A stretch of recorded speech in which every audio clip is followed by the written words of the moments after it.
ஏதோ இது நிறுத்திடலாமா? சத்தம் வருது. நல்லாதான் இருக்கு.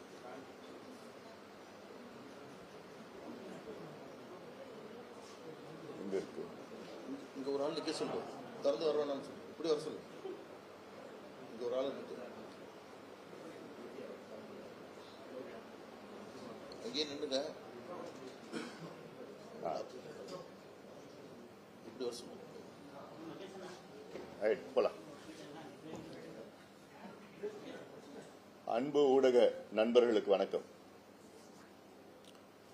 2 நாட்களாக வன்னியர் இடஒதுக்கீடு சம்பந்தமாக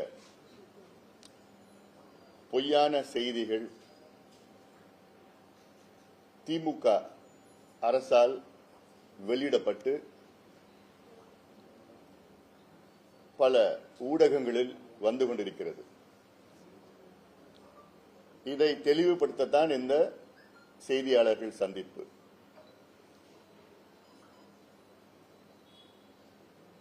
நேற்றைய முன்தினம் தமிழக அரசிடம் இருந்து சில தரவுகளை வைத்து இதில் 20 விழுக்காடு எம்பிசியில் வன்னியர்களுக்கு 10.5 விழுக்காட்டிற்கு மேல் இடஒதுக்கீடு கிடைத்துக் கொண்டிருக்கிறது என்ற ஒரு செய்தி. அதில் தமிழக அரசு என்று செய்தி வரவில்லை. ஆனால் அந்த ஒரு வார்த்தையை மட்டும் நீக்கிவிட்டு அந்த தரவுகளை அனைத்து ஊடகங்களுக்கும் அனுப்பியிருக்கின்றார்கள். தமிழக அரசு சார்ந்த ஒரு அதிகாரி அனுப்பி வைத்து இதை அவசியமாக போடுங்கள் என்று வற்புறுத்தியும் இருக்கின்றார்கள். இது உங்களுக்கு அறிந்த செய்தியை. இதை வைத்து சில ஊடகங்களில் பெரிய பெரிய செய்தியும் வெளியிட்டிருக்கின்றார்கள். ஊடக தர்மம், ஊடக நியாயம் என்னவென்றால், யாரை பற்றியாவது செய்தி போடுகிறீர்கள் என்றால் அவர்களையும் கேட்க வேண்டும். இது உண்மையா இல்லையா என்று கேட்க வேண்டும். ஆனால் அப்படி கேட்காமல் அவர்கள் அரசு கொடுத்த செய்தியை மட்டும் போட்டு, அதிலும் ஒரு ஊடகம் வன்னியர் என்ஜாய்ஸ் 10.5 ரிசர்வேஷன், மோர் தென் 10 என்ஜாய்ஸ். என்ன வார்த்தைன்னு எனக்கு ஒன்றும் புரியல. Cops, from cops to deputy collectors, Vanniyars enjoys. அந்த உண்மையை உங்ககிட்ட சொல்றதுக்கு தான் இன்னைக்கு நான் வந்திருக்கிறேன். நான் இது ஏதோ ஒரு ஜாதி பிரச்சனை கிடையாது. இது சமூக நீதி பிரச்சனை, social justice problem, purely social justice problem. நான் பல முறை உங்ககிட்ட சொல்லிட்டு இருக்கிறேன். நான் தமிழ்நாட்டில் 2 பெரிய சமுதாயங்கள், ஒன்று பட்டியலின சமுதாயம், அடுத்தது வன்னியர் சமுதாயம். இந்த 2 சமுதாயங்களும் சேர்ந்து கிட்டத்தட்ட 40 விழுக்காடு மக்கள் தொகையில் இடம்பெறுகிறார்கள். அதே வேளையில் இந்த 2 பெரிய சமுதாயங்களும் அடிமட்டத்தில் இருக்கின்றார்கள், பாதாளத்தில் இருக்கின்றார்கள், கூலி தொழிலாளர்களாக இருக்காங்க, குடிசையில் வாழ்ந்து கொண்டிருக்கின்றார்கள். The lowest status of society இன்னைக்கு தமிழ்நாட்டில் இந்த 2 பெரிய சமுதாயங்கள். இந்த 2 பெரிய சமுதாயங்கள் முன்னேறினால்தான் தமிழ்நாடு முன்னேறும். இது simple formula, social justice formula. அதையெல்லாம் விட்டுவிட்டு, இந்த 2 சமுதாயங்களை முன்னேற்றுவதை விட்டுவிட்டு பொய்யான தரவுகளை வேண்டுமென்றே தமிழக அரசு சமீபத்தில் எடுத்திருக்கின்றார்கள். இப்போ அதுல முதல்ல நீங்க புரிஞ்சுக்க வேண்டியது என்னன்னா, இன்னைக்கு எம்பிசியில 115 சமுதாயங்கள் இருக்கிறது. எம்பிசி கொடுத்த நேரத்தில் 1989 எம்பிசியில 107 சமுதாயங்கள் தான் இருந்தது. அதன் பிறகு சில சமுதாயங்கள்லாம் 8 சமுதாயங்களை சேர்த்து இன்னைக்கு 115 சமுதாயங்கள் இன்னைக்கு எம்பிசியில.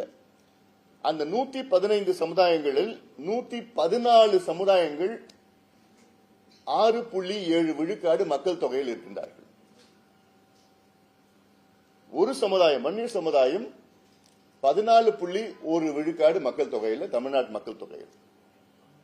மீண்டும் நான் சொல்றேன், 115 சமுதாயங்களில் 114 சமுதாயம் டிஎன்சி உட்பட 6.7 விழுக்காடு தமிழ்நாட்டின் மக்கள் தொகையில். ஒரு சமுதாயம் வன்னியர் சமுதாயம் 14.1 விழுக்காடு இருக்கிறது. இது அம்பாசங்கர் ஸ்டாட்டிஸ்டிக்ஸ் டேட்டா. அவர் டோர் டு டோர் எனுமரேஷன் பண்ணியிருக்கிறார் 81 நாள்ல. இதுதான் உண்மையான டேட்டா. இப்போ இதை வைத்து நீங்க இடஒதுக்கீட நீங்க அணுகுங்க, பாருங்க யார் யாருக்கு என்னென்ன கிடைச்சிருக்குன்னு. நாங்க பல முறை அரசிடம் கேட்டோம், டேட்டா கொடுங்க, புள்ளி விவரங்கள் கொடுங்க. எம்பிசி என்பது 35 ஆண்டு காலமாக நடைமுறையில் இருக்கிறது. 89 இருந்து இந்த 35 ஆண்டு காலத்தில் எம்பிசியில் உள்ள சமுதாயங்கள் எந்தெந்த சமுதாயம் எவ்வளவு இடம் கிடைச்சிருக்கு, கல்வியில எவ்வளவு கிடைச்சிருக்கு, வேலை வாய்ப்புல எவ்வளவு கிடைச்சிருக்குன்னு நாங்க தொடர்ந்து டேட்டா கேட்டுட்டு வரோம். ஆனா இதுவரைக்கும் ஒரு முறை கூட அரசு எங்ககிட்ட டேட்டா இல்ல, எங்ககிட்ட கொடுக்க முடியாது. நாங்க நீதிமன்றம் போனோம், ஒரு நீதிபதி குடுன்னு சொன்னார். அடுத்த முறை வரப்போ இன்னொரு நீதிபதி இதுல கொடுத்தா குழப்பம் வரும், தமிழக அரசு சொன்னாங்க குழப்பம் வரும், சமுதாயத்துக்குள்ள பிரச்சனை வரும்னு சொல்லி அது கொடுக்காம விட்டாங்க. ஆனா இப்போ அரசு ஆர்டிஐன்னு சொல்லி இவங்களே கொடுத்திருக்கிறாங்க. ஆர்டிஐல போட்டா ஒரு மாதத்துல கொடுக்கணும். ஆனா இப்ப போட்ட ஆர்டிஐ 11 மாதத்துக்கு முன்பு போட்ட ஆர்டிஐ ஏதோ 4 நாளுக்கு முன்பு கொடுத்து வேணுமே கொடுத்து அதுல ஒன்லி செலக்டிவ் டேட்டா மட்டும் கொடுத்திருக்கிறாங்க, முழு டேட்டா வச்சிருக்கிறாங்க கொடுக்கல. செலக்டிவ் டேட்டா கொடுத்து அந்த செலக்டிவ் டேட்டா வச்சுக்கிட்டு அது மட்டும் கொடுத்து ஏதோ வன்னியர்களுக்கு 11 விழுக்காடு 12 13 விழுக்காடு கிடைக்கிறது போன்ற ஒரு தோற்றத்தை தமிழக அரசு உருவாக்கி கொண்டிருக்கின்றார். இது அவங்களுடைய அரசியல் காரணத்துக்காக பண்ணிட்டு இருக்கிறாங்க. இது மிகப்பெரிய ஒரு மோசடியா நான் பாக்குறேன். நான் சமூக நீதிக்கு எதிரான மிகப்பெரிய ஒரு வன்மமா நான் பாக்குறேன். சமூக நீதிக்கு மிகப்பெரிய வன்மமான செயல் முதலமைச்சர் ஸ்டாலின் அவர்கள் தலைமையிலே தமிழக அரசு ஈடுபட்டுக் கொண்டிருக்கிறது. It's a blatant accusation to the Chief Minister of Tamil Nadu, who is going against social justice for cheap political gains. சரி, let me come back to the data. இப்ப கொடுக்கிற டேட்டா, நாங்க கேட்ட data group 1, group 2, group 3, group 4 கொடுங்க. இதுவரைக்கும் தமிழக அரசு group 1 data, group 2 data கொடுத்ததே கிடையாது. அவங்க சொல்ற டேட்டா குரூப் 4. குரூப் 4ல வன்னியர்கள் கான்ஸ்டபிள் லெவல்ல இவ்வளவு பேர் இருக்கிறாங்க, 12% கிடைச்சிருச்சு. அதையும் அந்த டேட்டாவும் என்ன, சில டேட்டா 2018 கொடுக்கறாங்க, சில டேட்டா 10 ஆண்டுகள் டேட்டா கொடுக்கறாங்க, சில டேட்டா 5 ஆண்டுகள் கொடுக்கறாங்க. நாங்க கேட்கறது 20 ஆண்டுகள் கொடுங்க, 30 ஆண்டுகள் கொடுங்க. வன்னியர்கள் மட்டும் இல்ல, எல்லாத்துக்கும் கொடுங்க. 115 சமுதாயத்துக்கு டேட்டா கொடுங்க. ஏன் கேக்குறேன்னா 115 சமுதாயத்துல 30 சமுதாயத்துக்கு எந்த வேலையும் கிடைக்கல, ஒரு வேலை கூட கிடைக்கல உங்களுக்கு. 30 சமுதாயம், முடி திருத்துகிறது சமுதாயம், யாருக்கும் வேலை கிடைக்கல. சலவை தொழிலாளர் சமுதாயம், யாருக்கும் வேலை கிடைக்கல. மலைக்கோரவர் சமுதாயம், யாருக்கும் வேலை கிடைக்கல. இது வெளிப்படுத்துங்க. நாங்க வன்னியர்கள் மட்டும் கேட்கல, எல்லாத்துக்கும் வெளிப்படுத்துங்க. ஏன்னா எம்பிசில ஒரு குறிப்பிட்ட சமுதாயங்கள் மட்டும்தான் எல்லாத்தையும் தட்டிட்டு போறாங்க, முக்கியமான வேலைகள். Group 1, group 2. அதுக்கு நான் ஒரு உதாரணம் நான் சொல்றேன். இன்னைக்கு உதாரணம் எதுக்கு சொல்றேன், இன்னைக்கு வன்னியர்கள் இவங்க சொல்றாங்கல்ல 10%, 11%, 20, 13% வன்னியர்கள் வேலையெல்லாம் தட்டிட்டு போறாங்க என்ஜாய்ஸா. இன்னைக்கு தமிழ்நாட்டில் 16 டிஜிபி இருக்காங்க, 23 ஏடிஜிபி இருக்கிறாங்க, 41 ஐஜி இருக்கிறாங்க, 29 டிஐஜி இருக்கிறாங்க. மொத்தம் 109 உயர் காவல்துறை அதிகாரிகள். இந்த 109 உயர் காவல்துறை அதிகாரிகள்ல எத்தனை வன்னியர்கள் இருக்காங்க தெரியுமா? ஒருத்தர் தான். ஐஜி லெவல்ல ஒருத்தர் இருக்காங்க. இதுதானே சமூக நீதி? இதுக்கா 21 பேர் செத்தாங்க, இதுக்கா 100 பேர் உயிரை கொடுத்தாங்க? டிஜிபி, ஏடிஜிபி, ஐஜி, டிஐஜி 109 பேர் தமிழ்நாட்டில், ஒருத்தர் தான் 1 இயர் ஒரு ஐஜி. அப்போ இதுல 10% வந்துருச்சா? எவ்வளவு வந்திருக்கு இதுல? 0.0000001%. தமிழ்நாட்டில் 53 துறைகள் இருக்கிறது, டிபார்ட்மெண்ட்ஸ் இருக்கு. இந்த 53 துறைகளில் கிட்டத்தட்ட 123 செக்ரட்டரி லெவல் போஸ்ட் இருக்குது தமிழ்நாட்டில். ஐஏஎஸ் கேடர்ல செக்ரட்டரி லெவல் போஸ்ட். அதுல எத்தனை வன்னியர்கள் தெரியுமா? ஒருத்தர் தான். அதுவும் ப்ரமோஷன்ல, டைரக்ட் கிடையாது. இதுல எவ்வளவு பிரதிநிதித்துவம் இருக்கு? இல்ல 0.0000001. அப்போ 35 வருஷமா நடக்கிற இடஒதுக்கீட்டுல இன்னைக்கு நீங்க குரூப் 1, குரூப் 2ல அன்னைக்கு கிடைச்சிருந்ததுன்னா இன்னைக்கு அதுல எப்படியோ 10 பேர் 20 பேர்னா வந்திருக்கணும்ல. இன்னைக்கு ஒருத்தர் தான் இருக்கிறாரு, அதுவும் ப்ரமோஷன்ல வந்திருக்கிறாரு. அப்ப என்ன சமூக நீதி? என்ன நீங்க தமிழக அரசு நீங்க என்ன கணக்கு எடுக்கிறீங்க? என்ன பண்றீங்க? எல்லாத்துக்கும் தானே பிரதிநிதித்துவம் வேணும்.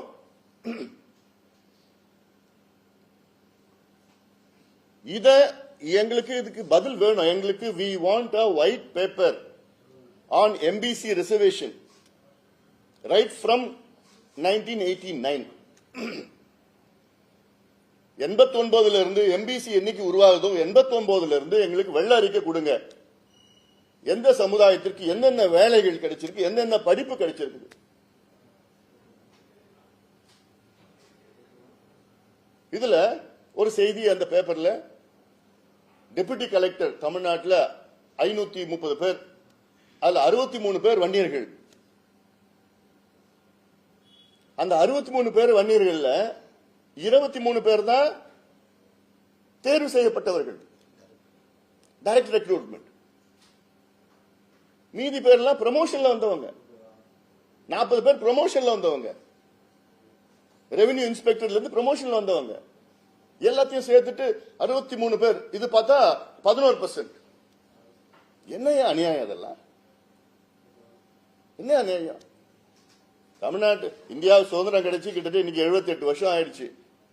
தமிழ்நாட்டில் பொறுத்த வரைக்கும் எங்களுக்கு 76 ஆண்டுகளுக்கு பிறகு, அதாவது 2 ஆண்டுகளுக்கு முன்பு தான் தமிழ்நாட்டில் முதல் முறையா ஒரு 1 இயர் கேண்டிடேட் டைரக்ட் ஐஏஎஸ் கிடைச்சிருக்கு. எந்த நிலையில் இருக்கு இந்த சமுதாயம்? After 76 years of independence, there was the first 1 year candidate who had got a direct placement in IAS in Tamil Nadu. 76 ஆண்டுகளுக்கு பிறகு கிடைக்குது. அப்போ இது என்ன சமூக நீதி நடக்குது? இப்போ இதுல யாரு கிடைச்சிருக்குது? என்ன கிடைச்சிருக்குது?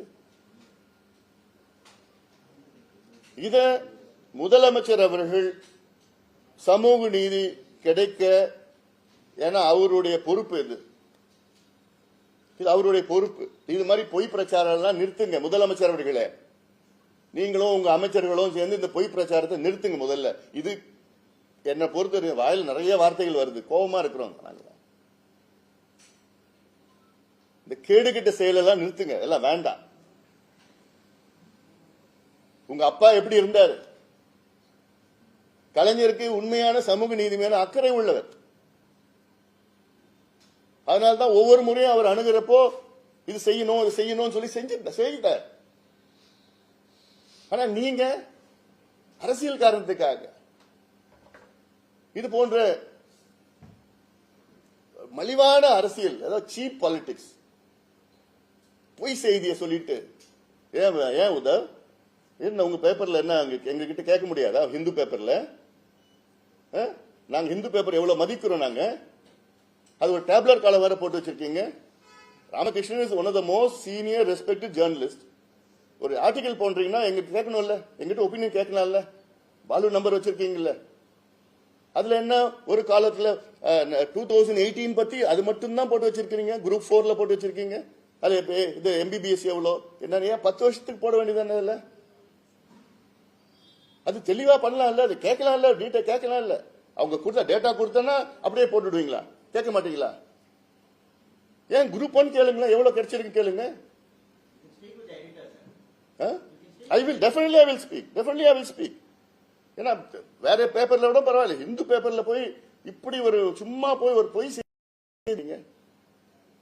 And this is not a community issue, it's not a caste issue, it's a social justice issue. One of the most backward community is, it's நான் சொன்னேன்ல, போஸ்ட்ல டாப் போஸ்ட்ல ஒண்ணுமே கிடையாது. இன்னைக்கு கிடைச்சிருந்ததுன்னா யாராவது 109 பெரிய டாப் போலீஸ் ஆபீசர்ல ஒருத்தர் இருப்பாங்களா? This is the reality.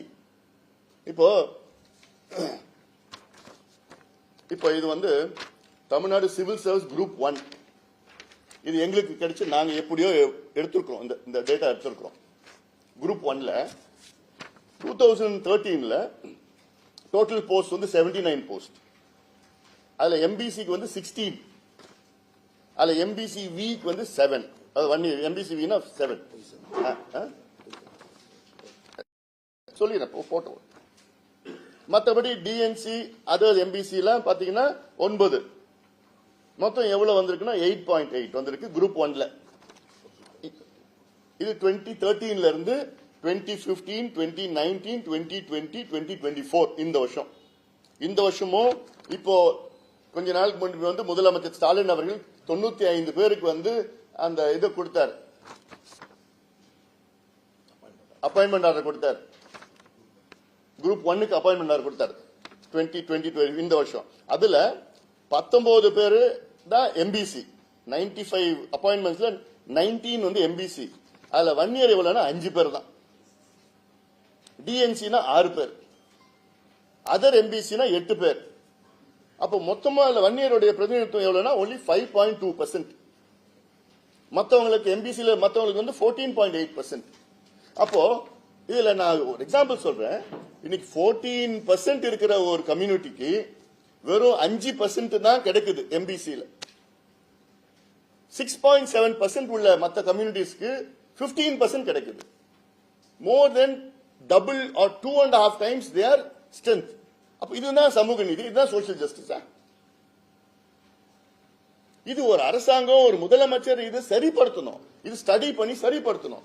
இன்னொன்னு பாத்தீங்கன்னா, ஒரு 5 நாட்களுக்கு முன்பு தான் backward class commission, Tamil Nadu backward class கமிஷனுக்கு வந்து 1 வருஷம் எக்ஸ்டென்ஷன் கொடுக்கறாங்க தமிழ்நாடு அரசு. என்ன சொல்லி கொடுக்கறாங்கன்னா, டேட்டா எடுக்கிறதுக்கு. இவங்களுக்கு கிட்டத்தட்ட 1.5 வருஷத்துக்கு முன்பு அப்பாயிண்ட் பண்ணாங்க. அப்ப 3 மாசம் டைம் கொடுத்தாங்க. அப்புறம் இன்னொரு 3 மாசம், அப்புறம் 6 மாசம், அப்புறம் இன்னொரு 6 மாசம். இப்போ 1 வருஷம். எதுக்குன்னா டேட்டா இல்ல. இது எக்ஸ்டென்ஷன் கொடுத்துட்டு 2 நாளுக்கு அப்புறம் டேட்டா வெளியில கொடுக்கறாங்க, மீடியா கொடுக்கறாங்க டேட்டா. அப்ப இதுல யார் பைத்தியக்காரங்கன்னு தெரியல எனக்கு.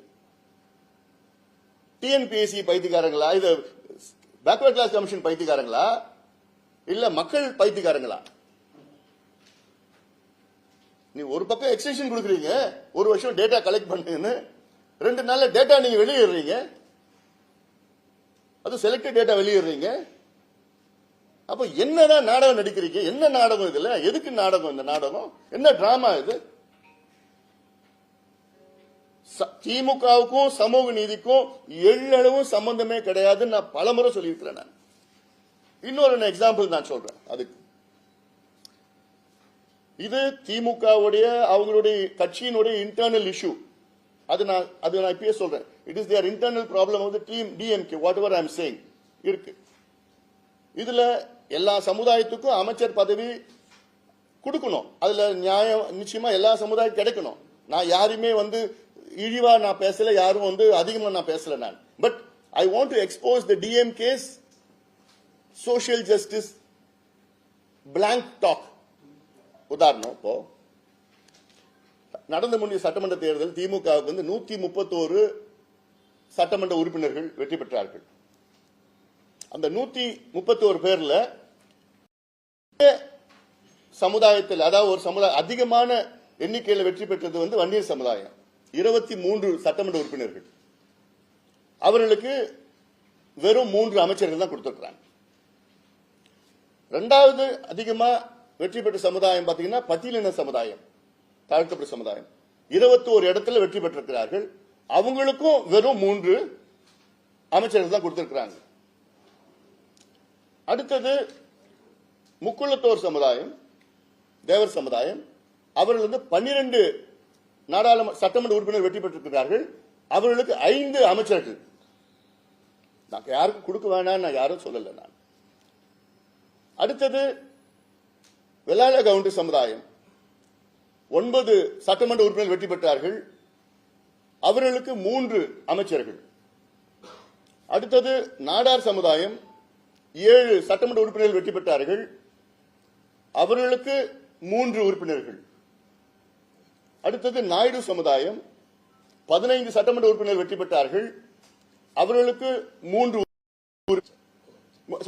அமைச்சர்கள்.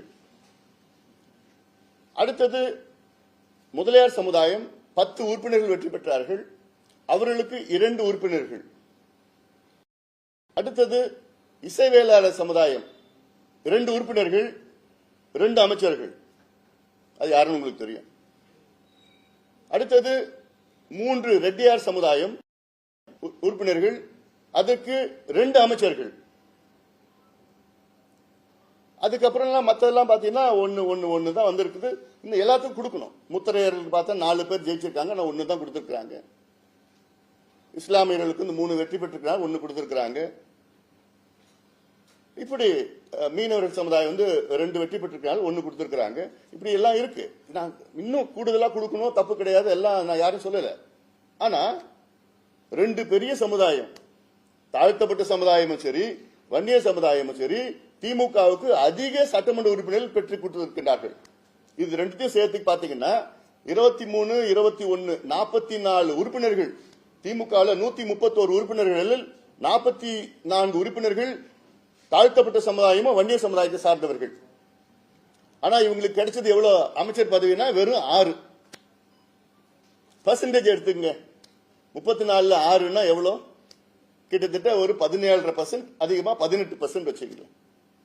ஆனா இந்த 2 சமுதாயம் திமுகவுக்கு கொடுத்த சட்டமன்ற உறுப்பினர்கள் எவ்வளவு பர்சன்டேஜ் பாத்தீங்கன்னா it is coming to nearly about ஒரு 40% வருது, 35, 36% வருது. அப்போ இதுதான் திமுகவின் சமூக நீதியா?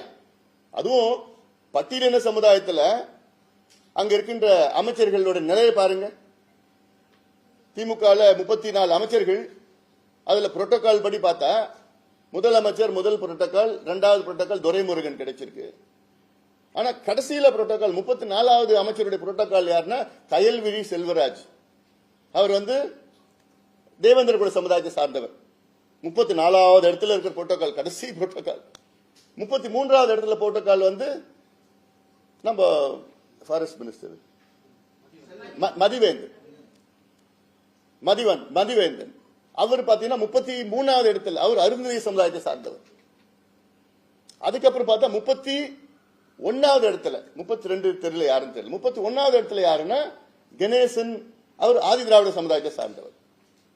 அப்போ இதுதான் திமுக பட்டியலின மக்களுக்கு கொடுக்கின்ற மரியாதையா? இதுதான் அவங்க பேசுற சமூக நீதியா?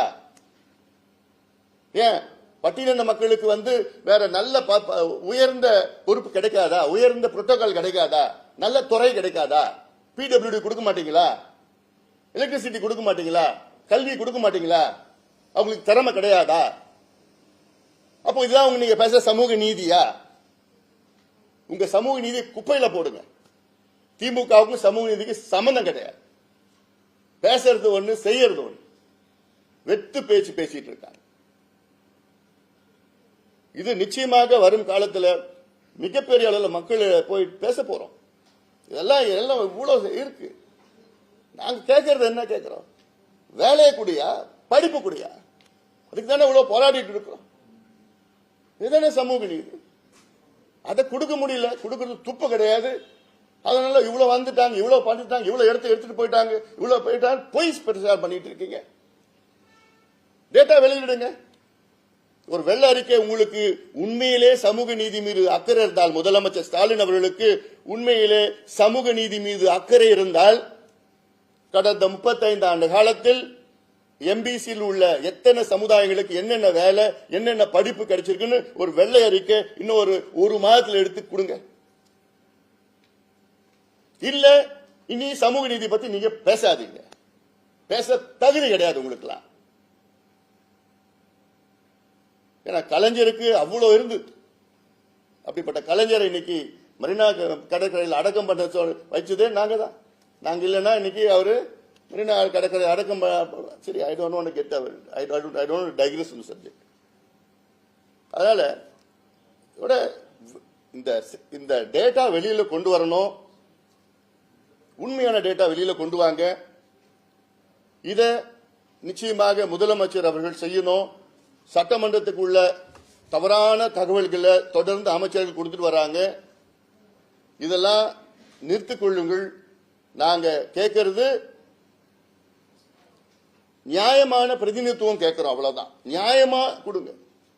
அநியாயமா அவ்வளவு வேண்டாம். நியாயமானது கொடுங்க. அது வன்னிய சமுதாயத்துக்கோ இருந்தாலும் சரி, தாழ்த்தப்பட்ட சமுதாயத்துக்கு இருந்தாலும் சரி, அது முத்திரைய சமுதாயத்துக்கு இருந்தாலும் சரி, சலவை தொழிலாளருக்கு இருந்தாலும் சரி, முடித்திருத்துகிற சமுதாயத்தில் இருந்தாலும் சரி, மீனவ சமுதாயத்தில் இருந்தாலும் சரி, மலைக்குறவர் சமுதாயத்தில் இருந்தாலும் சரி, இந்த சமுதாயங்கள் எல்லாம் முன்னேற விடுங்கள். முன்னேற்றம் அடைய வேண்டும். அதுதான் எங்களுடைய நீதி. உண்மையான அதுதான் சமூக நீதி. அதான் எங்களுடைய கோரிக்கையா நாங்க வச்சிருக்கிறோம். அதுக்காக தான் இந்த ஊடக சந்திப்பு.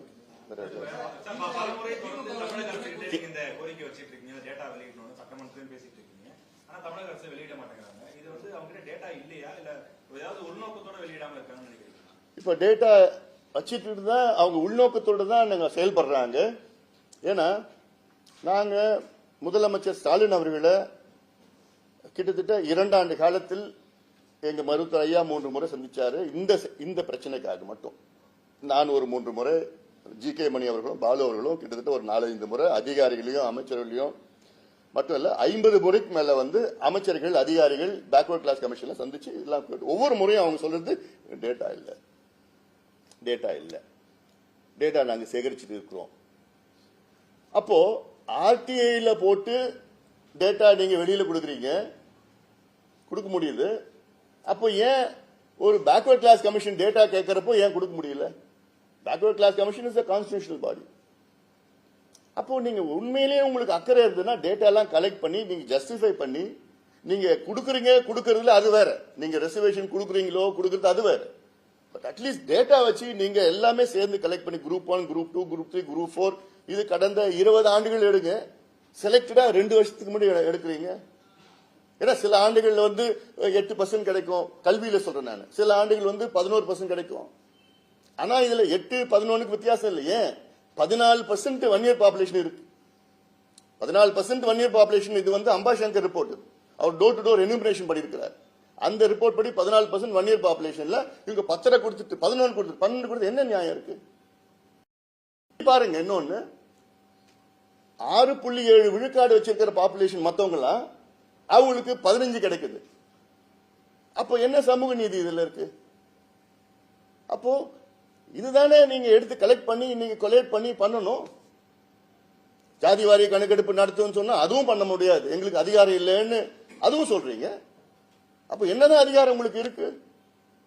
பீகார்ல நிதிஷ்குமார் பண்றாரு, செய்யறாரு, செஞ்சு முடிச்சிட்டாரு. பீகார்ல நாங்க கேட்கறது சென்சஸ் கேட்கல, நாங்க கேட்கறது சர்வே பண்ணுங்க, காஸ்ட் சர்வே பண்ணுங்க. அந்த Indian statistic act 2008 caste survey. Census பண்ணீங்கன்னா வெறும் தலையை தான் கணக்கெடுப்பாங்க. எத்தனை பேர் இருக்கிறாங்க, மீனவர்கள் எத்தனை பேர் இருக்காங்கன்னு கணக்கெடுப்பாங்க. தவிர சென்சஸ் சர்வேல தான் மீனவர்கள் எத்தனை பேரு, அந்த மீனவர்களில் எத்தனை பேர் ஆண் பெண் இருக்கிறாங்க, அதுல எத்தனை பேர் படிச்சிருக்கிறாங்க, எத்தனை பேருக்கு வீடு வீட்டுல கழிப்பறைகள் இருக்கு, எத்தனை பேர் பைக் வச்சிருக்கிறாங்க, போட் இருக்குது, பட்டதாரிகள் எத்தனை பேர், அரசு வேலையில் எத்தனை பேர், அவங்களுக்கு எவ்வளவு சம்பளம் இருக்கு, இதெல்லாம் எடுக்கிறது தான் சர்வே. இந்த சர்வே எடுத்துதான் மீனவர்களுக்கு இல்லையா, சரி இவங்களுக்கு எக்ஸ்ட்ரா இப்ப சுப்ரீம் கோர்ட் சொன்னாங்கல்ல உள் ஒதுக்கீடு கொடுக்கலான்னு, தடை இல்லைன்னு கொடுங்க. சலவை தொழிலாளர்களுக்கு உள் ஒதுக்கீடு கொடுங்க, மலைக்குறவர்களுக்கு உள் ஒதுக்கீடு கொடுங்க, முடித்திருத்துகின்ற சமுதாயத்துக்கு உள் ஒதுக்கீடு கொடுங்க. யாரும் வேண்டாம்னு சொல்லலையே, கொடுங்க. யார் யாருக்கு முதல்ல தெரியணுமே. அது எடுக்கிறதுக்கே இவங்களுக்கு தயக்கம் இல்ல, பயம் வந்துடுச்சு இவங்களுக்கு. அப்ப சமூக நீதி பத்தி என்ன பேசுறது, என்ன தகுதி இருக்கு உங்களுக்கு பேசுறதுக்கு? நிதிஷ்குமார் இருக்கிறாரு, அதை எந்த கோர்ட்டும் தடை பண்ணலையே, இப்ப யாரும் தடை பண்ணலையே. அந்த இடஒதுக்கீடு அதை ஜஸ்டிஃபை பண்ண முடியலன்னு சொல்லிதான் தடை பண்ணிருக்கிறாங்க. பீகார் ஹைகோர்ட்டும் தடை பண்ணல, சுப்ரீம் கோர்ட்டும் தடை பண்ணல, கணக்கெடுப்பை தடை பண்ணல யாரும். அந்த கணக்கெடுப்பு என்னால் எடுக்க முடியாதுன்னு சொல்ற ஒரு முதலமைச்சர் இங்க ஆந்திராவில் எடுக்கிறாங்க, கர்நாடகாவில் எடுக்கிறாங்க, எடுத்து முடிச்சுட்டாங்க, தெலுங்கானாவில் எடுக்கிறாங்க, ஒரிசால எடுக்கிறாங்க, ஜார்க்கண்ட்ல எடுக்கிறாங்க. ஆனா தமிழ்நாடு முதலமைச்சர் ஐயோ எனக்குலாம் அதிகாரம் கிடையாது. இந்தியன் ஸ்டாட்டிஸ்டிக்கல் ஆக்ட் 2008 படி பஞ்சாயத்து தலைவருக்கு அதிகாரம் இருக்கு சர்வே எடுக்கிறதுக்கு. அந்த சர்வே தான் நாங்க கேட்கிறோம். சர்வே பீகார் நினைச்சு பாருங்க, மிக மிக மிக பின்தங்கிய மாநிலம். பீகாரிலே 3 மாசத்துல எடுத்துட்டாங்க. அப்படிப்பட்ட பீகார்ல நிதி ஒதுக்கீடு செஞ்சு 3 தமிழ்நாடு 1 மாசத்துல நிதி இருக்கு, எல்லாம் இருக்கு. ஆனா மனசு கிடையாது. இவங்க மனசெல்லாம் கரும் மனசு, சமூக நீதிக்கு சம்பந்தம் இல்லாத மனசு இவங்களுக்கு எல்லாம்.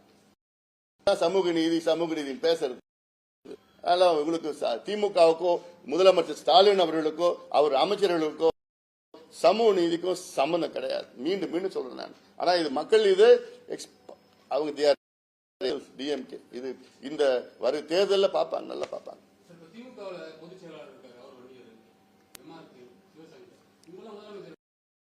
அதுதான் நிச்சயமா செய்யணும். இப்ப நான் சொன்ன 23 சட்டமன்ற உறுப்பினர்கள் இருக்காங்க திமுகவில்.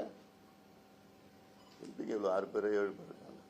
நாடாளுமன்ற உறுப்பினர் 6 பேர் இருக்காங்கன்னு நினைக்கிறேன். அதுல அமைச்சர்கள் 3 பேர். எல்லாம் போங்க, போய் கேளுங்க, முதலமைச்சர் போய் கேளுங்க, ஏன் இதுல வஞ்சிக்கிறீங்கன்னு கேளுங்க. 109 உயர் காவல்துறை அதிகாரிகள் ஒருத்தர் தான் வன்னியர்னா, நீங்க 35 வருஷத்துக்கு முன்னாடி நீங்க குரூப் 1ல நீங்க கொடுத்திருந்தீங்கன்னா நேரம் 10 பேர் இருந்திருப்பாங்கல்ல, 5 பேர் இருந்திருப்பாங்கல்ல.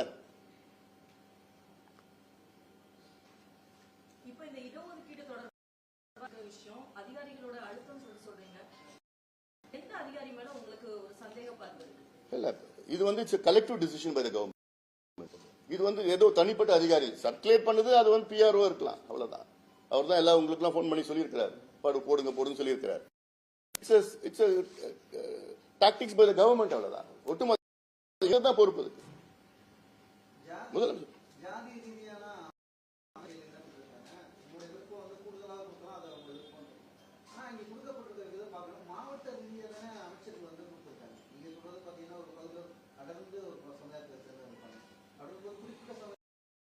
இல்ல நான் சொல்லியிருக்கேன், மீண்டி எல்லா சமுதாயத்துக்கும் பிரதிநிதித்துவம் வேண்டும், எல்லாருக்கும் கொடுங்க.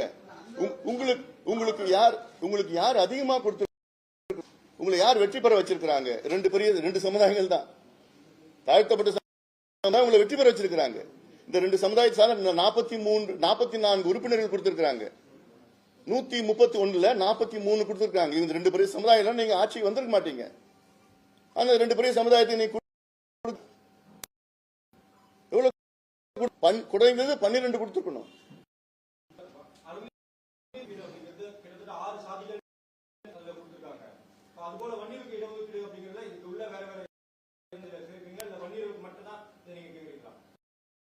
இதுல என்ன உட்பிரிவு இருக்குன்னு எனக்கு புரியல. இதுல அவங்களுக்கு சில உட்பிரிவு, இன்னொன்னு எங்களுக்கு நாங்க கோரிக்கை அப்போ நாங்க வச்ச கோரிக்கை நாடு கொடுக்கணும் பார்த்து அழுத்தம் கொடுத்து அருந்ததி வன்னியர்கள் சேர்ந்து ஐயா நடத்தினார். அதுல விழுக்காடு அருந்ததிகள் கோரிக்கை வைத்து அதன் பிறகு கலைஞர் அவர்களை பல முறை பார்த்து வலியுறுத்தி மணி தலைமையில் வச்சு போட்டு அவசியம் கொடுக்க போராட்டம் பண்ணுவாருன்னு சொன்னாரு. சொல்லிட்டு மணிகிட்ட ஐயாட்ட போராட்டம் பண்ண வேண்டாம்னு சொல்லுங்க, நான் நிச்சயமா நான் கொடுக்கறேன்னு சொல்லி கொடுத்தார். அதுதான் அதோடைய வரலாறு.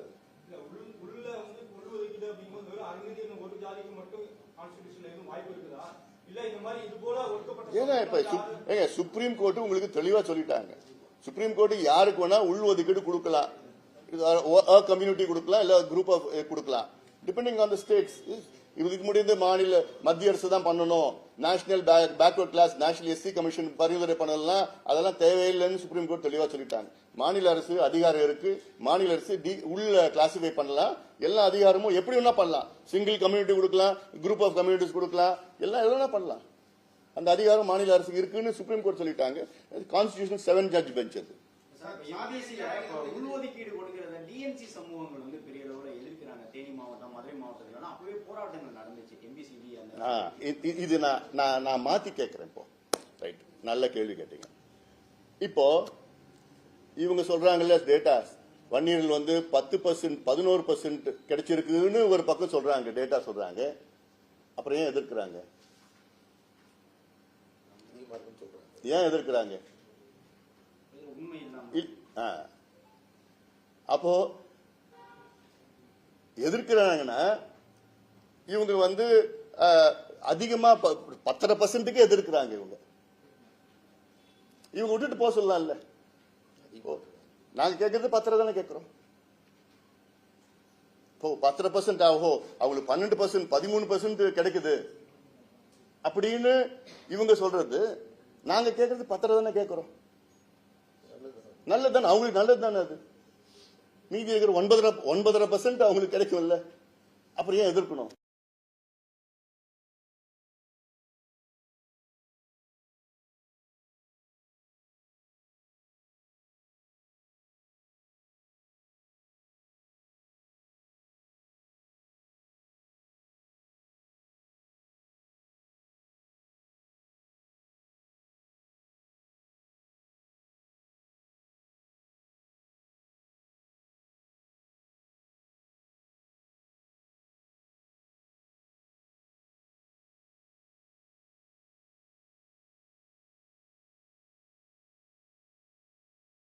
வச்சுக்கீங்களா? 3.44% தான் டிஎன்சி உடைய பாப்புலேஷன் தமிழ்நாட்டில். ரைட் ஃப்ரம் 30 வருஷம் 20 வருஷம் 10 வருஷத்துக்கு முன்னாடி வந்த டேட்டா எல்லாம் இருக்கு அதுல. ஆனா அவங்களுக்கு அவங்க பாப்புலேஷனோட 2.5 மடங்கு அதிகமா இடம் வாங்கிட்டு இருக்காங்க.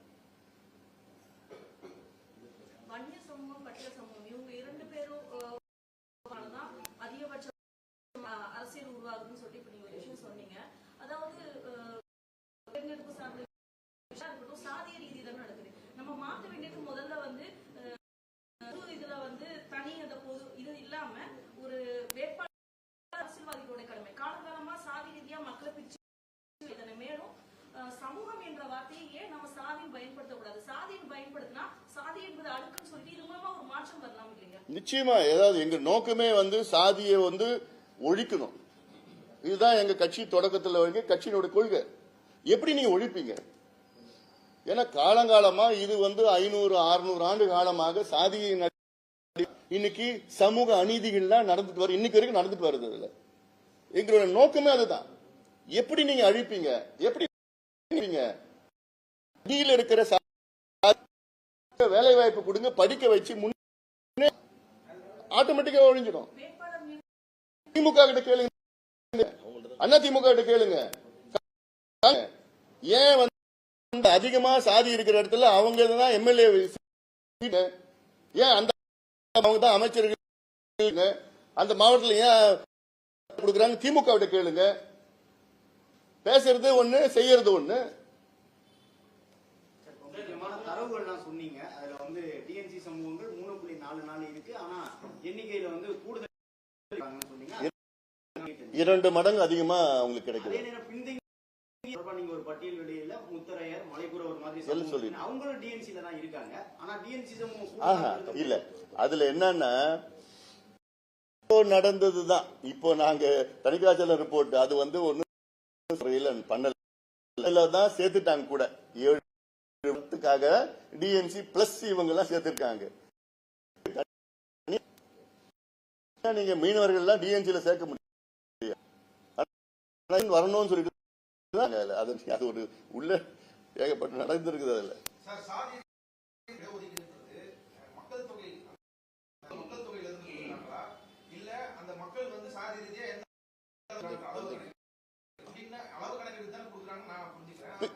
பின்தங்கிய நிலை. ஏதாவது நீதிமன்றத்தில் என்ன கேட்கிறாங்கன்னா ரெண்டுமே சோசியல் பேக்வர்ட்னஸ் கேட்கறாங்க பிளஸ் பாப்புலேஷன் ரெண்டுமே எக்ஸ்ட்ராபுலேட் பண்ணணும். இன்அடிக்குவசினா என்ன? நீங்க முதல்ல பாப்புலேஷன் எடுங்க, எவ்வளவு இருக்கிறாங்கன்னு, எவ்வளவு சோசியல் சமூக பிந்தைய நிலையில் இருக்கிறாங்க ஜஸ்டிஃபை பண்ணி நீங்க கொடுங்கன்னு தான் சொல்றாங்க. ஒன்லி பாப்புலேஷன் வச்சு கொடுக்க முடியாது. பீகார்ல அதனாலதான் பாப்புலேஷன் வச்சு இன்க்ரீஸ் பண்ணாங்க இந்த இடஒதுக்கீடு. அதனாலதான் அதை ஸ்டே பண்ணிருக்காங்க. அதுல இன்அடிக்குவசி வந்து சரியான முறையில் கணக்கு பண்ண அது வந்து ப்ரொபோர்ஷனல் ரெப்ரசன்டேஷன் கிடையாது. ப்ரொபோர்ஷனல் ரெப்ரசன்டேஷன் கிடையாது. இல்ல இருக்கிற இவ்வளவு இருக்கணும் பிளஸ் இன்அடிக்வசி இருக்கும். ரெண்டுமே பேக்வர்ட்னஸ் இருந்தா ரெண்டும் சேர்த்து பண்ணணும். அப்படி கணக்கெடுப்பு போட்டா எம்பிசில இருக்கு 20% வன்னியர்கள் தவிர்த்து மத்தவங்களுக்கு அதிகமா போறதுன்றது நடக்காதா? பின்தங்கிய நிலையை கணக்கெடுப்பு போடுறது. இப்போ நீங்க யாரு கொடுங்க, டெஃபினட்டா கிடைக்கணும். நான் சொன்னேன் 30 சமுதாயம் கிடைக்கலையே, கொடுங்க. யாரும் வேண்டாம்னு சொல்லு, யாருக்குமே கொடுக்க கூடாதுன்னு நாங்க இது வரைக்கும் சொன்னதே கிடையாது. 115 சமுதாயத்துல 114 சமுதாயம் ஒரு துரும்பு கூட கிள்ளி போட்டது கிடையாது. ஒரு கை கூட அசைச்சு கிடையாது போராட்டத்துல. ஒரு கேஸ் கூட அவங்க மேல விழல. அதெல்லாம் வேற. கேஸ் வாங்கினது, அடிபட்டது, ஜெயிலுக்கு போனது, சேர்த்தது, இறந்து எல்லாமே ஒரு சமுதாயம் தான். ஆனா கேட்கறது வந்து நிச்சயமா எல்லாத்துக்கும் கொடுங்க. அதுல இன்னும் கிடைக்காதவங்களுக்கு கொடுங்க. அப்ப எப்படி நீங்க கொடுப்பீங்க தெரியணும் இல்ல முதல்ல உங்களுக்கு. அது தெரியறதுக்கே இவங்க வந்து அது ஏதோ ஒண்ணு ரகசியம் மாதிரி, ஏதோ ஒரு பரம ரகசியம் மாதிரி அது மூடி வரைச்சி பண்ணிட்டு இருக்குது தானே நான் கேட்கிறேன். வெளிப்படுத்துங்க. ஆர்டிஐல உங்களுக்காக வெளியில சொல்றீங்க, முழுமையா டேட்டா நீங்க வெளியில கொண்டு வாங்க. இல்ல தமிழக அரசு வந்து அவங்க செய்ய முடியாதுன்னு சொல்றாங்க, அது நீங்க மறுக்கிறீங்க. ஆனா மத்திய அரசு செய்ய முடியும். ஆனா மத்திய அரசு வந்து செய்யவே மாட்டேன் அப்படின்னு ஒரு ஸ்டேட்மெண்ட் இருக்குது. என்ன செய்ய முடியாதுன்னு இது சாதி கணக்கெடுப்பு நாங்க கேட்கறது சர்வே கேட்கறோங்க. அதை பண்ணி தெளிவா நீங்க புரிஞ்சுக்குங்க. நாங்க கேட்கறது இந்தியன் ஸ்டாட்டிஸ்டிக்கல் ஆக்ட் 2008 படி சர்வே எடுங்க. பீகார்ல எடுத்த மாதிரி சர்வே எடுங்க. கர்நாடகா, ஆந்திரா, தெலுங்கானா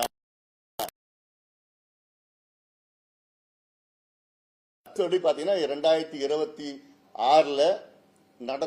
நடக்கலாம். தள்ளியும் போலாம்.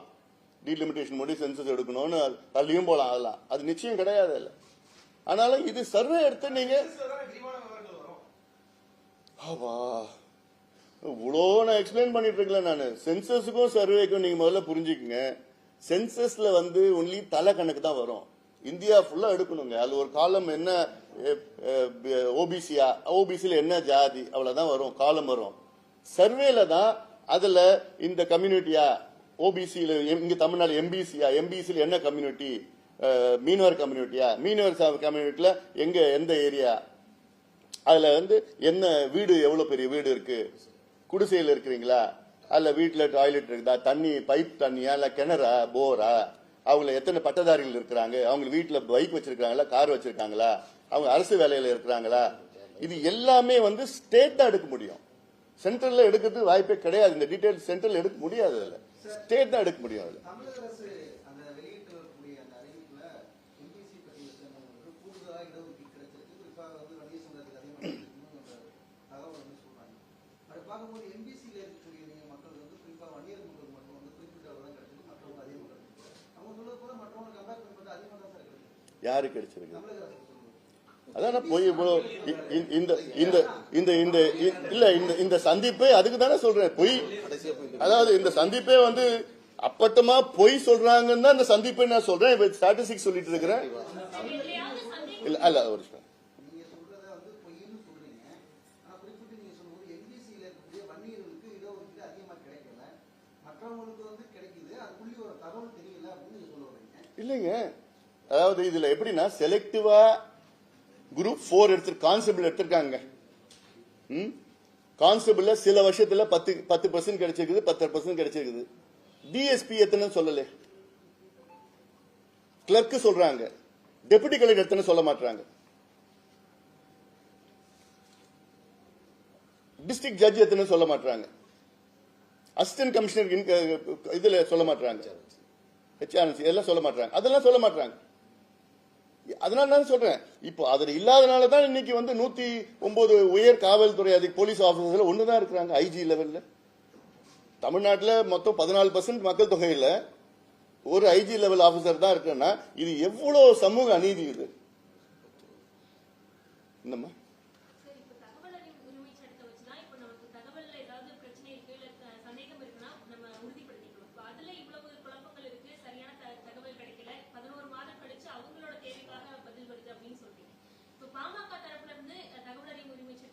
பண்ணிருக்கோம். நாங்க பண்ணிருக்கோம், இன்னும் கொடுக்கல. நிறைய ரிஜெக்ட் பண்ணிருக்கோம். ஏன் அவங்க சொல்றது தானே. இப்போ அவங்க இல்ல, அதாவது என்னன்னா எங்களுக்கு தகவல் இல்லைன்னு சொல்லி கொடுக்குறாங்க, அவ்வளவுதான். என்ன சொல்றாங்க, எங்களுக்கு தகவல் இல்லை, வரல. இல்ல சேகரிச்சிருக்கிறோம், அவ்வளவுதான் வருது, ரிப்ளை வருது எங்களுக்கு. ஐயாவே கேஸ் போட்டாரு, ஐயாவே கேஸ் போட்டாரு ஹைகோர்ட்ல. அது வந்து இல்ல டிஸ்மிஸ் பண்ணிட்டாங்க கேஸ். ஏன் என்னன்னு சொல்லிட்டு தமிழ்நாடு அரசு என்ன பண்ணாங்கன்னா, அந்த தகவல்லாம் வெளியில வந்துச்சுன்னா சமுதாயங்களுக்குள்ள பிரச்சனை வரும்.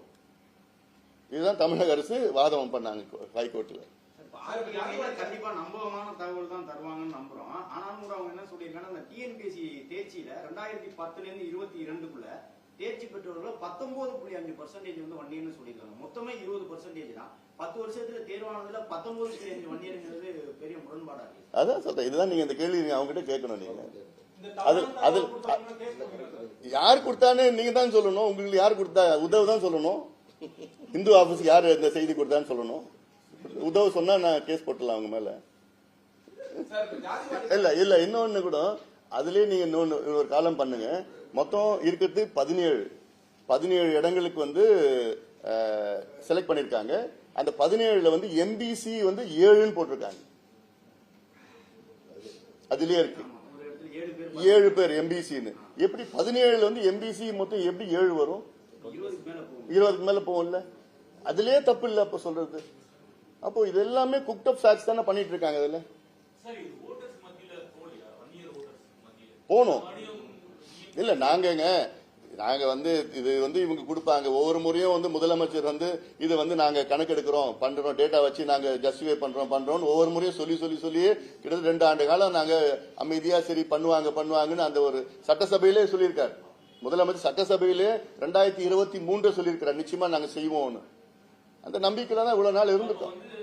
இப்ப வந்து நிச்சயமா ஏமாத்திருக்காங்க, உறுதியா ஏமாத்திருக்காங்க. ஆனா நிச்சயமா இதுல வந்து விளைவுகளை சந்திப்பாங்க. ஜாதிவாரி கணக்கெடுப்புல இப்ப திமுகவோட வாதம் என்ன அப்படின்னா, இப்ப நம்மளுக்கு ஒரு மாநில கணக்கெடுப்பு நீங்க சொன்ன மாதிரியே வந்து சர்வே எடுத்தாங்க அப்படின்னா பீகார் மாதிரியே சுப்ரீம் கோர்ட் வந்து ஸ்டே பண்ணி வச்சிரும், அதை இம்ப்ளிமெண்ட் பண்ண விட மாட்டாங்கன்னு சொல்லி ஆர்எஸ் பாரதி மாதிரியான தலைவர்கள் வந்து சொல்றாங்க. இது வந்து சுப்ரீம் கோர்ட்ல போனா தாங்காது. சோ வந்து இப்ப ஒன்னே ஒண்ணு நீங்க புரிஞ்சுக்கணும். பீகார்ல வந்து சர்வே இன்னும் யாரும் ஸ்டே பண்ணல. சர்வே வந்து யாரும் ஸ்டே பண்ணல. பீகாருடைய ஹைகோர்ட்டும் சரி இந்தியாவுடைய சுப்ரீம் கோர்ட்டும் பீகார் எடுத்த சர்வே வந்து ஸ்டே பண்ணல. பண்ணல. அதை வைத்து சர்வே வைத்து அவங்க வந்து ரிசர்வேஷன் வந்து 60ல இருந்து 75 இன்க்ரீஸ் பண்ணியிருக்காங்க. அது வந்து அவங்க சொல்ற காரணம் வந்து இது வந்து ப்ரொபோர்ஷனல் ரெப்ரசன்டேஷன் கிடையாது ரிசர்வேஷன். இது வந்து இன்அடிக்வசியும் ரெண்டுமே சேர்த்து தான் நீங்க பண்ணணும். அந்த காரணத்துக்காக தான் ஸ்டே பண்ணியிருக்காங்க. இப்போ அது வந்து சுப்ரீம் கோர்ட் போயிருக்கு.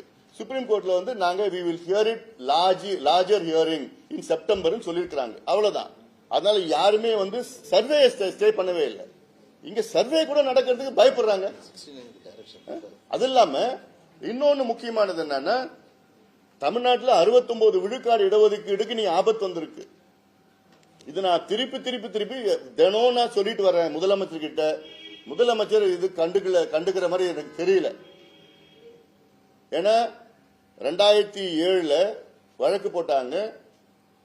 அந்த வழக்கு 1993ல வழக்கு போட்டாங்க. மண்டல் கமிஷன் வந்ததுக்கு அப்புறம் இந்திரா சாணி கேஸ் வந்து 50% தான் இருக்கணும்னு சொன்னதுக்கு அப்புறம் உடனே 93ல வழக்கு போட்டாங்க. 94ல அந்த வழக்கு பிறகுதான் அன்றைய முதலமைச்சர் ஜெயலலிதா அம்மையார் வந்து அந்த நமக்கு தமிழ்நாட்டில் கிடைக்கிற 69 விழுக்காடு இடஒதுக்கீடு வந்து 9வது அட்டவணையில் 9th ஷெட்யூல்ல வந்து ப்ரொடெக்ஷன் கொடுத்திருக்காங்க. நம்ம தமிழ்நாடு சட்டத்துக்கு அந்த அங்க ப்ரொடெக்ஷன் இருக்கு. அதன் பிறகு இந்த கேஸ் வந்து 2007 தான் வந்தது. 2007ல வந்து 2010ல் தீர்ப்பு கொடுக்குறாங்க. அப்போ சுப்ரீம் கோர்ட் சீஃப் ஜஸ்டிஸ் கொடுக்குற தீர்ப்பு என்னன்னா, இன்னைக்கு நாங்க 69 விழுக்காடு இடஒதுக்கீடு நாங்க ஒத்துக்கிறோம், அலோ பண்றோம், ப்ரொவைடட் 1 வருஷத்துக்குள்ள நீங்க டேட்டா எடுத்து நீங்க ஜஸ்டிஃபை பண்ணணும். 2010ல சொல்றாங்க. 2011ல அதுக்கப்புறம் கலைஞர் ஆட்சியில நாங்க 10ல ஐயா கலைஞர் போய் பாக்குறாரு. இது சுப்ரீம் கோர்ட் இதில் ஜட்ஜ்மெண்ட்லாம் சொல்றாரு, நிச்சயமா நான் பண்றேன்னு கலைஞர் உதவி கொடுக்குறேன், நான் பண்ணல. 2011 ஜெயலலிதா அம்மையார் வராங்க. அப்போ வந்து ஜனார்தன் கமிஷன்ல போயிட்டு ஏதோ ஒரு ஃபேக்ட் டேட்டா எல்லாம் சொல்லிக்கலி 69% ரிசர்வேஷன்ல 75% வந்து எஸ்சி எஸ்டி எம்பிசி ஓபிசி எல்லாம் இருக்கிறாங்கன்னு சொல்லிட்டு ஏதோ புள்ளி விவரத்தை கொடுக்குறாங்க. அது வந்து கோர்ட்ல வந்து அது வந்து ஜஸ்ட் ஒரு அக்செப்டன்ஸ்னா இல்ல அப்படியே பெண்டிங்ல வச்சிருக்கிறாங்க. அப்புறம் 2016ல ஒரு பையன் கேஸ் போடுறாரு.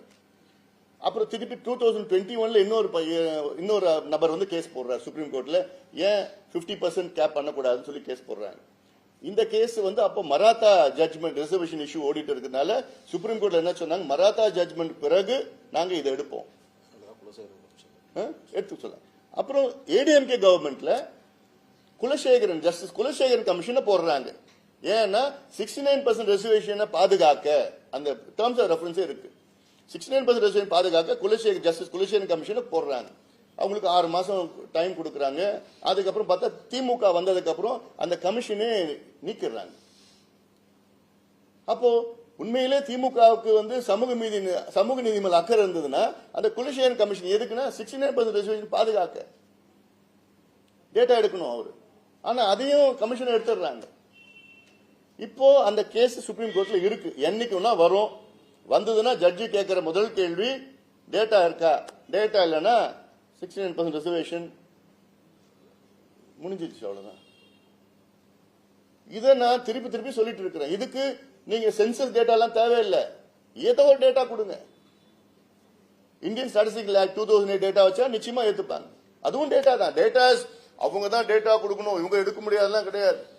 பீகார்ல எடுத்த டேட்டா மாதிரி இந்தியன் ஸ்டாட்டிஸ்டிக்கல் ஆக்ட் 2008 டேட்டா எடுத்து சுப்ரீம் கோர்ட்ல போய் டேட்டா இவ்வளவு இருக்கு, 69% மேல எஸ்சி எஸ்டி பிசி எம்பிசி இருக்கிறாங்கன்னு ஜஸ்டிஃபை பண்ணணும். அதுக்கு டேட்டா எடுக்கணும். இல்ல நிச்சயமா மிகப்பெரிய பிரச்சனை வரும். இந்த ரிசர்வேஷன் 69 போயிடும். இவருடைய முதலமைச்சர் ஸ்டாலின் அவர்களுடைய சுயநலத்துக்காக வந்து இன்னைக்கு தமிழ்நாட்டில் உள்ள 69 விழுக்காடு இடஒதுக்கீடு ஆபத்து வந்திருக்கிறது.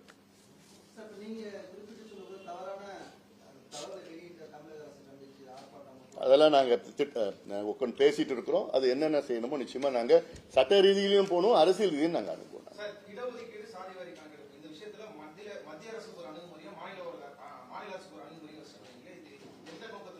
என்ன அணுகுமுறை? நிச்சயமா நாங்க கேட்க போறோம். நாங்க உறுதியா நாங்க கேட்போம், கேட்டுட்டு இருக்கிறோம். இனியும் நாங்க கேட்க போறோம். மத்திய அரசு அதாவது 2026 தான் வந்து சென்சஸ் எடுப்பாங்க.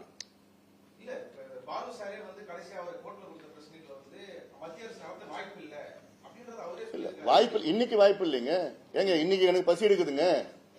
இல்ல நாளைக்கு தான் உனக்கு சாப்பாடு போடுன்னு சொல்றது இல்ல, என்ன இருக்குது? இன்னைக்கு பசி எடுக்கு, இன்னைக்கு வேணும் எனக்கு சாப்பாடு. இல்ல நீ 3 நாள் வெயிட் பண்ணு, 3 நாளுக்கு அப்புறம் உனக்கு பிரியாணி என்ன போடுறேன்னு சொல்றதுல என்ன இருக்கு? யாரு உங்களுக்கு தெரியுமா என்ன நடக்குது? அதாவது இப்ப மட்டும் கிடையாது, நான் அமைச்சரா இருந்த நேரத்துல இருந்து இந்த கோரிக்கை வச்சிட்டு இருக்கிறோம். நான் அமைச்சரா இருந்த நேரத்தில் 135 நாடாளுமன்ற உறுப்பினர்கள்ட்ட கையெழுத்து வாங்கி அன்றைய அமைச்சர் உள்துறை அமைச்சர் சிவராஜ் பட்டேல போய் பார்த்து நீங்க உடனடியாக ஜாதிவாரி கணக்கெடுப்பு கூட சென்சஸ் கூட நடத்தணும்னு சொல்லிட்டு நாங்க கோரிக்கை வச்சோம். அப்புறம் அங்க டெல்லியிலே ஒரு நேஷனல் கான்பரன்ஸ் வச்சோம், அழுத்தம் கொடுத்தோம். பார்லிமெண்ட்ல அழுத்தம் கொடுத்ததுக்கு பிறகுதான் அப்போ வந்து அன்னைக்கு அமைச்சர் பிரணாப் முகர்ஜி வந்து சொன்னார், பார்லிமெண்ட்ல சொன்னார், அடுத்த 2011 சென்சஸ்ல நிச்சயமா நாங்க கொண்டு வருவோம் சொன்னார். ஒண்ணு. அதுக்கப்புறம் 2011 நாங்க அப்போ இல்ல, நாங்க ஆட்சியில் இல்ல. என்னப்பா என்ன அவசரம், அவ்வளவு உணர்ச்சி படுறீங்க? என்ன அது? நான் தான் உணர்ச்சி வசப்படணும். நீங்க மீடியா நீங்க அமைதியா கொஞ்சம் பதமா கேளுங்க. டென்ஷன். தண்ணி கொடுப்பா, தண்ணி கொடு. இல்ல தண்ணி கொடுப்பா, தண்ணி கொடுப்பா. இல்ல நிச்சயமா நாங்க எங்களுடைய தேர்தல் அறிக்கையில இருக்கு. நாங்க மோடி கிட்ட கேட்டு இருக்கிறோம், இனியும் கேட்க போறோம், நிச்சயமா செய்ய போறோம். திருப்தியாப்பா, திருப்தி தானே? ரைட். அதான் வெளியில அதாவது அறகுறையா, அதாவது கேஸ்ட் சென்சஸ் எடுக்கிறது வந்து ஹோம் மினிஸ்ட்ரி தான் எடுக்கணும். அப்ப என்ன பண்றாங்க, சோசியல் வெல்ஃபேர் மினிஸ்ட்ரி கிட்ட அவங்க கிட்ட வந்து டெக்னாலஜியும் கிடையாது, ஆளும் கிடையாது, ஒன்னும் கிடையாது. ஏதோ ஒன்று பேருக்குன்னு எடுத்து வச்சுட்டாங்க, 2003 வச்சுட்டாங்க. அதெல்லாம் இன்னும் அதை வரையான பிரச்சனை, நிறைய குழப்பங்கள்லாம் இருக்குது. அதுல இருக்காது, அது உண்மையா இருக்கு போறது. அதுதாங்க நம்ம தான் அது என்ன பொறுத்த வரைக்கும் அது நிறைய குழப்பங்கள் தான் வரும், கன்ஃபியூஷன் தான் வரும். இப்ப இன்னொரு 2 வருஷத்துல எடுக்க போறாங்க. நன்றி.